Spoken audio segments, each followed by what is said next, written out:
What's up, squad? It's your Squid. The AFL video I did last week while testing the audio had a bit of success and people seemed to like it. A lot of my regular followers learnt a bit about AFL and asked me a couple of questions, and like, it's my favourite sport in the entire universe, you know what I mean? I love Aussie rules. I grew up playing, coaching, umpiring. Like, my grandfather played for Carlton. Only one game he wasn't very good, but he was, you know, he played. My mum grew up in the, you know, as a massive avid supporter of the game. I've got friends that I played with as kids that are now in the AFL, like the equivalent. Like, I fucking love this sport, right? And so I figured, if you guys like me and I like this sport, you'll probably like this sport, right? So we'll do more into it and we'll get more into it. This is going to be the top 10 AFL final moments, AFL finals moments since 2000. So this is like finals equals playoffs, you know what I mean? So top 10 AFL playoffs moments since 2000 by the video. The video is by a guy named Shit Kicker.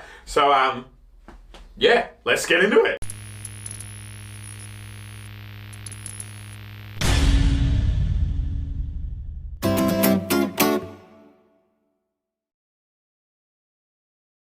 Thanks for tuning back in to my regular subscribers. If you're new to the channel, right, and if you first came onto this channel because of this video, please do me a solid, hit the subscribe button and come along for the ride. I'm trying to get to 5,000 subscribers by the end of 2020, and if I hit that, I'll have a new goal. So if you're watching this in the future, hit the subscribe button anyway, even if I've already hit that goal. But yeah, I can't do it without your help. People randomly who view my videos, stumble across the channel, then hit the subscribe button. So please, do me a solid in doing that. In terms of predictions of who I think will be in this video, I reckon I'm going to make 3 predictions, okay? So 2 are grand final moments, which is like the equivalent of a Super Bowl, like the last game of the year to win the championship. And 1 is a moment to get into a preliminary final, which is the match that you have to win to get into a grand final, right? So 2 of them are from 2005, 1 of them is from 2006. The 2 2005 ones that I think are going to be in there, it's going to be Nick Davis! Nick Davis! I see it, but I don't believe it! Which is, I was there at the ground that day, which was fucking amazing, right? Nick Davis kicks 4 goals in the last quarter of the match to get his team up by 3 points. With about 30 seconds left to go, they're down by 3 points, and he gets this weird ass, amazing, from out of nowhere fucking goal, like a Randy Orton RKO out of nowhere, and the commentator loses his shit, right? I was about 20 yards away, hugging strangers. It was amazing. Same year, in the grand final that year, there'll be Leo Barry, you star, which is the fullback for the Sydney Swans, as the West Coast Eagles are kicking the ball into the forward 50. It'll be one last roll of the dice for the Eagles! Leo Barry takes the mark, and yeah, it saves the game. The siren goes while the ball's in his hand. If an Eagles player had marked it, just like our last video, they could have had a shot after the siren and won the game. But they didn't, because Leo Barry marked it. And then the next one, I spoke to you about in the AFL video last time as well. I think Daniel Chick's smother, and then the handball to, I think it's Adam Hunter. I could be wrong, I can't remember. I think that'll be in there as well. So let's get into this. I'll stop talking. No more ado. I'll try and explain shit as it happens as well, because I know most of my viewers are American, so. And like Bruce slips it, and then Bruce. Luke Bruce. They do it again. Oh, he's gonna kick. Yeah, he's gonna kick it after the siren here. No, he misses. I'm pretty sure. Consecutive year. A wry smile. I'm pretty sure he misses here. Cheers, So Geelong are up by 3 points. This is after the siren. Hawthorn could win the game. If he kicks this goal, he wins. If he misses, they lose. Geelong win. He missed the goal after the siren. And the Cats go on. Number 9. Nick Davis. No, that was Geelong. Never mind. Oh, Malcheski. Malcheski. The Swans have won it.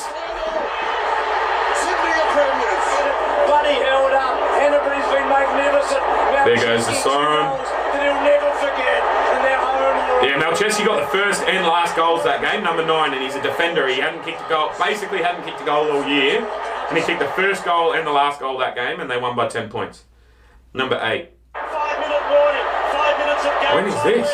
Brisbane and Collingwood. This would have to be 2001 or 2002.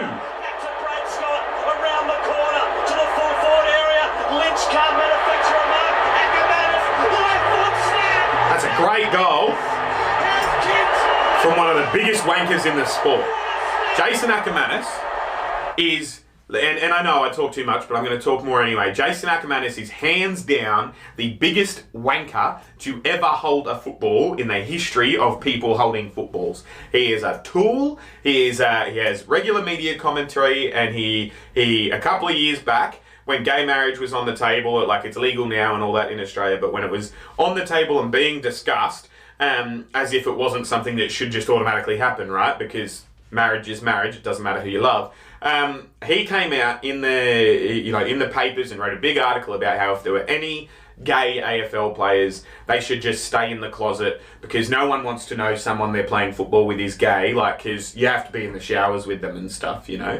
And I've just got to say, right now, Jason Ackermanis, yeah, even if I was gay, I wouldn't touch her with someone else's dick. You're fucking gross, you know. Like, it's not a matter of, and his wedding ring got stolen or something, and like he's a cretin of a bloke, you know what I mean? It's all about him all the time. His whole playing style was flashy. Like, if he could do 3 flips and then a fucking handstand and handball it to himself and then kick a goal, instead of kicking it to passing it to someone who was open to kick a goal, he would. He was a selfish player. He's a selfish man. He's a fucking stain on the game.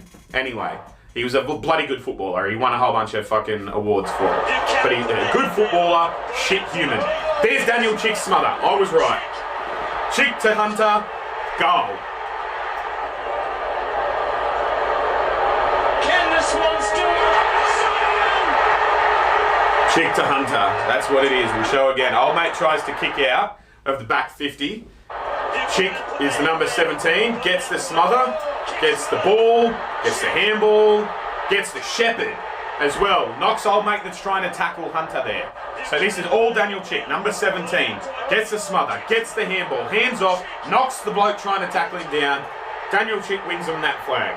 Again, not a very good bloke outside football, but amazing footballer.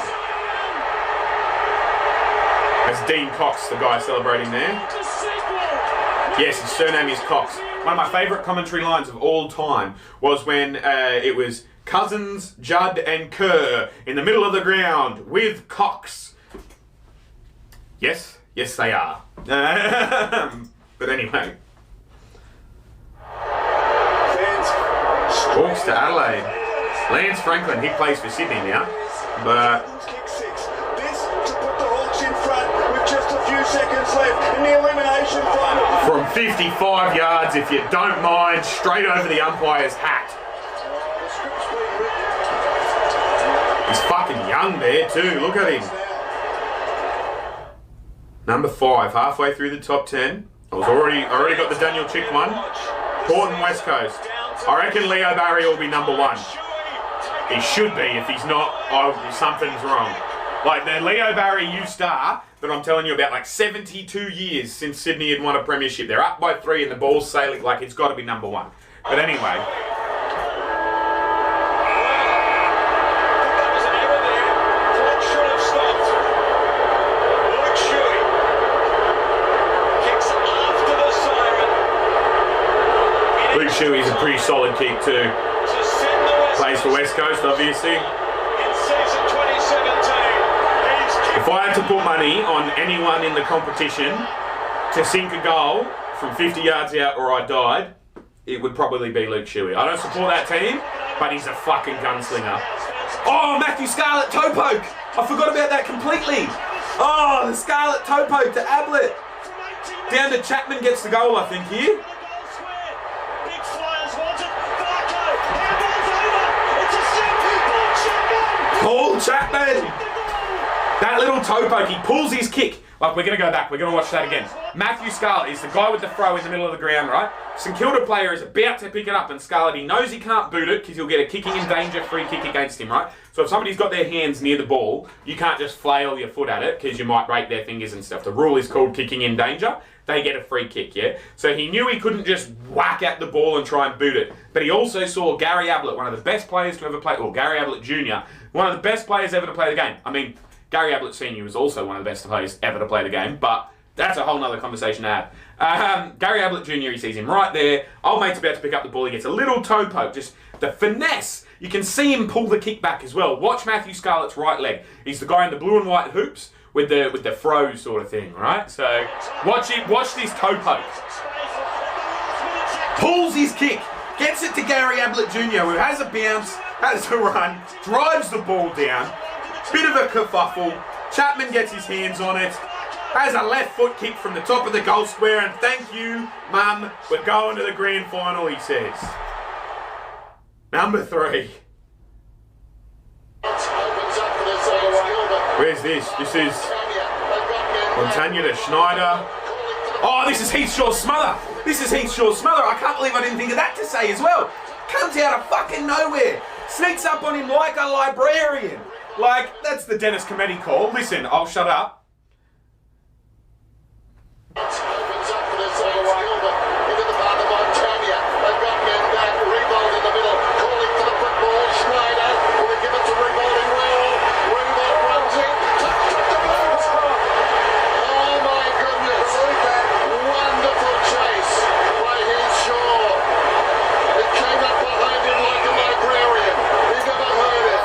Great call, Dennis. I love Dennis Cometti. He's one of the best commentators to ever do it. Heath Shaw, on the other hand, we'll pause it here, all right? He's a good 8 yards behind this bloke, who is 10 yards away from the goal, right?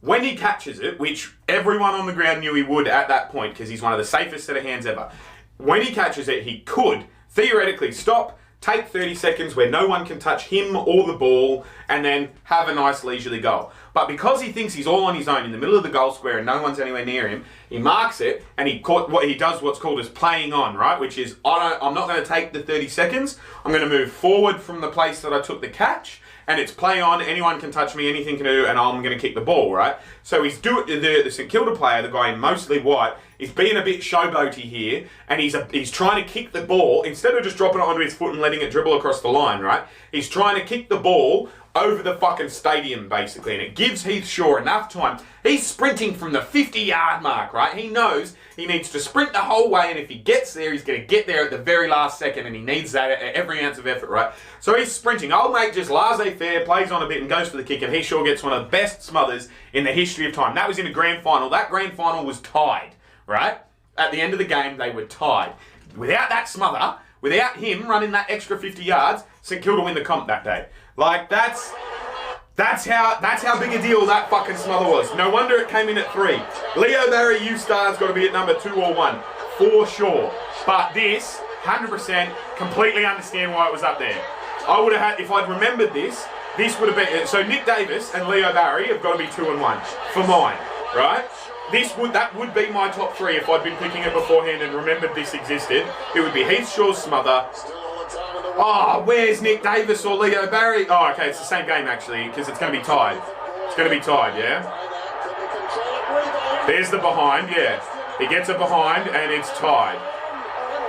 Oh, no, it was 2. Yeah, okay, so that was it. The Collingwood defenders that day absolutely saved their ass because it was tied. And back at the time, in the AFL, if you had a tied grand final, so a tied Super Bowl, you didn't go into overtime, you didn't go into extra time, anything like that. You came back next week and played again. Yeah, they've since changed that rule. This is 2010, but for the entire history of the game, if you tied the grand final, come back next week, play again, try and not tie then, right? And so a whole extra week before we had a premier or a championship player happen because of this game, right? And it's because Heath Shaw smothered the Rewalt kick back then, and then Nick Maxwell sprinted and just got his hand onto the ball before it went through then as well, and the scores ended up being tied and level, and yeah, they came back and Collingwood absolutely fucking pantsed St Kilda the next week, beat them by like 70 points or something. It wasn't tied or anything like that. Collingwood won the premiership, you know, but they would not have on this day if it weren't for those 2 defensive acts.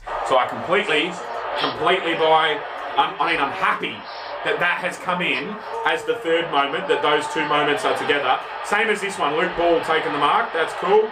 I'm glad that number 3 is all of these, you know, like in this game, in this grand final. Stephen Milton's going to get a fucking rank bounce if he hasn't already. There's the siren, it's a tie. He's coming back next week. Suck it up, Brendan, that's the closest you'll ever get to a fucking flag. Number 2, this has got to be Nick Davis or Leo Barry. Yes, it's Leo Barry. Here we go. Sydney by 4. That's Leo Barry there. He boots it back out. Oh, either Quentin Lynch or Dean Cox, I can't remember, takes the grab and boots it back in. Let's have a watch. In the back pocket. Heads along the boundary line. Oh, Dean Cox. One last roll of the dice. One last roll of the dice. For the Eagles! Leo Barry, you star! Fucking have a what? Like, watch him. He's coming from the middle of fucking nowhere. Takes the grab. No gloves. One hand, like two hands, no gloves, one grab. There goes the siren. 72 years. Oh, shut up. Sorry. I was going for the Swans that day. They're my family team. 72 years since they last won a flag, right? My family, my stepdad's whole family, my family, like people moved from Victoria when the team got relocated from Victoria, South Melbourne, to Sydney. There were people who moved from South Melbourne to Sydney to support this team. 72 years without a premiership win, and this is the last 30 seconds. Heads along the boundary line. They're up by 4 points. A goal sees West Coast score 6. One last roll of the dice for the Eagles! Leo Barry, you star! John Murray, Liam Connor. The longest premiership drought in football history is over! For the first time in 72 years, the Swans Getting chills. are champions of the AFL! Fucking you beauty. That was, like, I can't believe that came number 2. That coming number 2, surely Nick Davis, I see it, but I don't believe it. Sure, like, and if that doesn't come in at number 1 here, I don't give a shit. I'm going to Google it while the screen's recording. You can watch all the little inner machinations of how my tablet works and all that sort of stuff. We're watching it and I'm showing you. If that's not what this is, because... Oh, no way! How do you put that? How do you put a bullshit Bulldogs goal over the Swans in 2016 over Nick Davis? How do you... Fuck you, Tom Boyd. He was a draft pick for the GWS Giants. We were going to pay him millions and millions of dollars, and he fucking did us dirty to go and play for the Dogs, and then he won him a flag. Fuck him. Fuck that. Fuck this list. Fuck the fucking whole thing that made this number 1. That is bullshit. Oh, it wasn't number 1. That's an honourable mention. That's cool. Alright, sorry. I thought I was losing myself there. Like, I remember now. That was an honourable mention. Alright, good. I was going to say, as if you'd make that number 1. Oh, yeah, Mickey O screaming in the face of the West Coast players. I mean, of the West Coast fans. Love it. Love that one. These are good honourable mentions. I'll get alright. I fucking hate Tom Boyd. Like, don't fuck them. Don't fuck this guy. Don't fuck this list. That was my bad in confusing the honourable mentions. That is a great goal by Daniel Bradshaw. Incredible start from Daniel Bradshaw! But number 1 has got to be Nick Davis. Here we go. Nick Davis. I was right.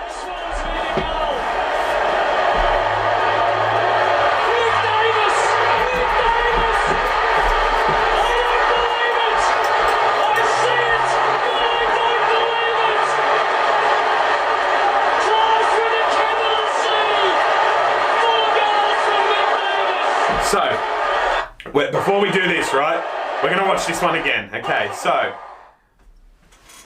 Swans, at the start of 2005, were playing a very defensively minded game, right? They were focusing specifically on defence. If you strangle the game up, go from contested possession to contested possession, it'll be a low-scoring affair, it'll be scrappy, it won't be fun to watch, but we will win games because we're better at scrappy defensive than anything else, right? About 5 or 6 rounds into the competition, the CEO of the competition, Andrew Demetrio at the time, right?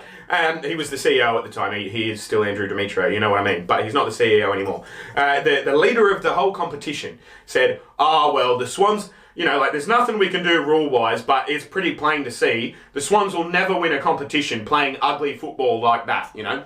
Like, this is a guy who's supposed to be impartial, guy who's supposed to be presiding over the entire game, and he's pinpointing a specific team for their style of play, says that it's ugly football, right? Leads the charge of everyone hating on the Sydney Swans that year. And so, this game, at three-quarter time, with 25 minutes left to go in the game, yeah? They're down by 4 goals. They haven't kicked 4 goals in a quarter all season, yeah? They're like, it's not their MO to score quickly, right? So Nick Davis takes it upon himself. He gets 3 goals in that fucking final quarter. There are 30 seconds to play, yeah? And there is a contested possession near the goal square, 30 metres out from the fucking goal. And he, as you're about to see, Jason Ball taps it down to him. He juggles it. He doesn't have it even in control. Instead of juggling it, he lets it fall down to his left, so he's non-dominant, his left foot, and he kicks it basically at a fucking 2-degree angle, right? Like, he's got nowhere to fucking go with it. And somehow it sails through the goals, yeah? So, where you see the sign saying Nick Davis has come to save us, that guy was about 5 rows behind me, yeah? And I think I'm going to be speaking too long. Hopefully I'm not. But I was only at that game, like, because tickets to those games are super, super expensive, like, for the finals and stuff, right? And I played footy at the time. I was playing juniors, and one of my friends in my team, his dad had reserved seats at the ground, like he was a member of the ground, not the football team, if that makes sense. And so, but he had also been gifted 2 seats to a box. Like, he was a fucking big deal, right? Like, this bloke. When he died, there were like 3,500 people at his funeral. It was amazing. But yeah, anyway, this dude, he got like box seats for him and his wife, but he still had those 2 seats, so he let his son and myself take those 2 seats like 3 rows from the fence, right? From pretty much parallel to where Nick Davis kicks it. Oh my God, I have, like, the hairs are standing up on the back of my neck now just talking about it, you know? Like, I can't describe the feeling of it. Being there was insane. And yeah, just 4 goals in the last, like, the whole team hadn't done it all year. And this one player does it, and they win by 3 points, right? And then the next week, they play someone else and they win by a couple of points, and then they get to the Leo Barry U-Star game. That's all in the same year. Like, just imagine being a Swans fan that year, you know what I mean? Just, oh, it was special, man. It was special.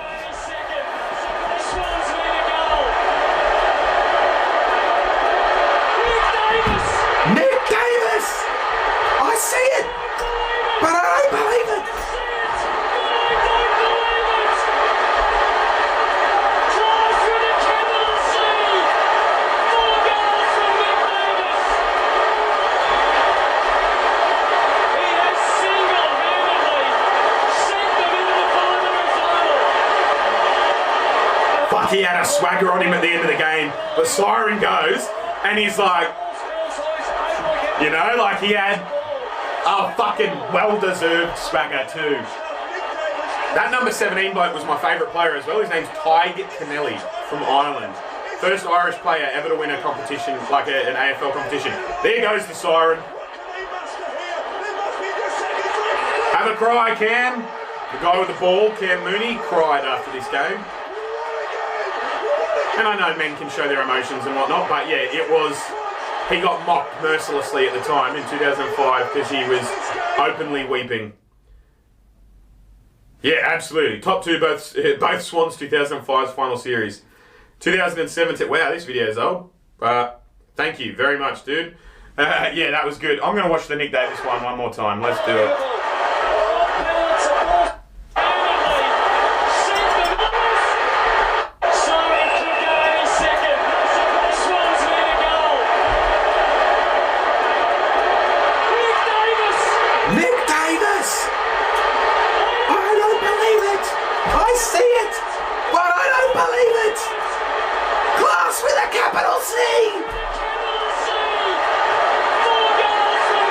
Nick Davis come to save us.